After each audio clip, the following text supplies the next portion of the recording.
یہ تمام چیزیں انہوں نے اپنے بچوں کے ساتھ کیا، اسی لیے مٹھی بھر ہو کر پوری دنیا پر حکمرانی کے خواب سوچتے۔ عزیزان گرامی وقار، آج ہمارے پاس صرف اور صرف ایک آپشن رہ گیا کہ ان بچوں کو جو تم نے آوارہ چھوڑ دیا ہے، بیکار اور عبث چھوڑ دیا، یا پھر جو نوجوانوں نے اپنے آپ کو سمجھ لیا کہ ہم بیکار ہیں، عبث ہیں، وہ واپس آ جائیں۔ اللہ نے تمہیں بیکار نہیں بنایا، فضول نہیں بنایا۔ تمہاری جوانی عیاشیوں کے لیے نہیں ہے میرے عزیز، تمہاری جوانی صرف اور صرف گیم کے لیے نہیں ہے۔ وہ اپنے بچوں کو اصلی گیم کھلا رہے ہیں، میزائل پکڑا کر کے، بندوق پکڑا کر کے، تیر پکڑا کر کے، اور تمہیں موبائل میں مصروف کر کے رکھ دیا۔ تم پب جی میں رہو اور ہم حقیقی میدان میں رہیں گے، تم اسی میں لڑتے رہو اور وہ اپنے بچوں کو حقیقی میدان میں لے آئیں گے۔ آج میں نے یہ دیکھا کہ چند دنوں پہلے ایک بھڑکاؤ بھاشن کرنے، ویسے تو ہمیں یہ کہتے ہیں ہندوؤں میں، ایک سوامی کہہ رہا ہے کہ ہر بچے کو آپ ہتھیار دو، ہر بچے کو ہتھیار دو۔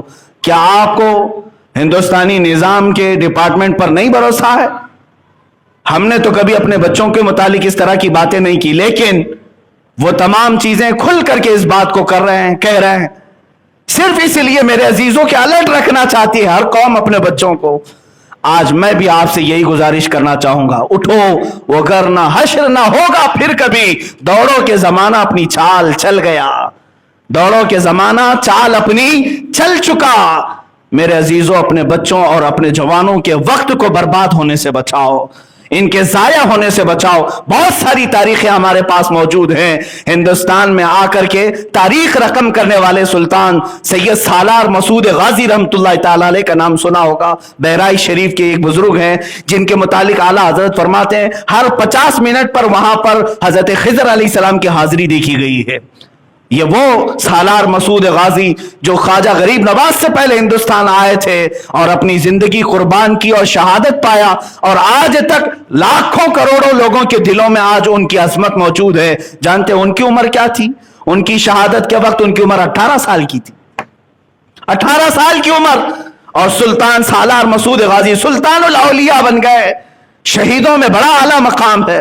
اس لیے جوانی اگر کسی نے اپنے صحیح طریقے سے استعمال کیا تو اللہ تبارک و تعالیٰ اسے ہمیشہ لوگوں کے دلوں میں زندہ رکھتا ہے۔ مولا کریم ہم سب کو ہماری زندگی کو بیکار ہونے سے محفوظ فرمائے۔ وآخر دعوانا الحمدللہ رب العالمین۔